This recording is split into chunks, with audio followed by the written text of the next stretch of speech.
So it's a wrap of the Prime Minister's visit in Shimla, where he also, in a sense, the penultimate celebration of the 8 years of being in power. The most important thing or the takeaways from the Prime Minister's speech over here, of course, was the transfer of 21,000 crores of rupees to at least 10 crore beneficiaries. The focus, of course, happens to be Kisan and as far as Garib is concerned. But if you think this is something which is limited only to Himachal Pradesh, which is, of course, going to go to polls, definitely not.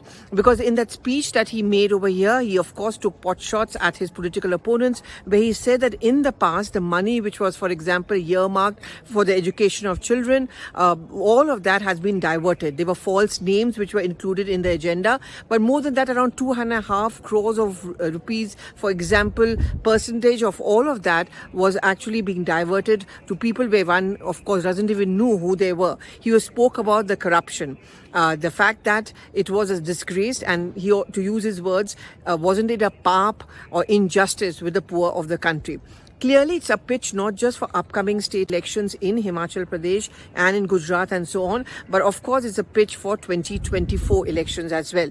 What really becomes clear from the Prime Minister's speech and the program over here is that he is going to be making Sabka Saath, Sabka Vikas the main agenda, and also the fact that it's the poor people, and also the fact it's the other beneficiaries, the Kisans.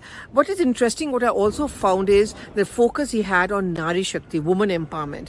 Very clear again that in 2024, it is this vote bank which the BJP is trying to target, because remember, this was a vote bank which has worked very effectively for the BJP in many of the state elections, whether it was in Bihar earlier, whether it is, of course, recently in Uttar Pradesh as well. You know, he did interact with lots of women in the audience also. And in fact, he also made this point when he spoke to one such woman in Karnataka, saying that if I was there, I would have given you a ticket. Well, that remains to be seen whether Santosh does get that ticket. But, you know, I think the big takeaways for this is not just that 8-year celebration that he's talking about. He spoke about the fact that my life is dedicated for you. I am here for you. Clearly, the pitch is that of, to use the BJP leader's words, as someone who's Vishwaguru, and also because of his foreign policy initiatives, and also the fact that it was under his 8 years of rule that the government has been able to deal with COVID.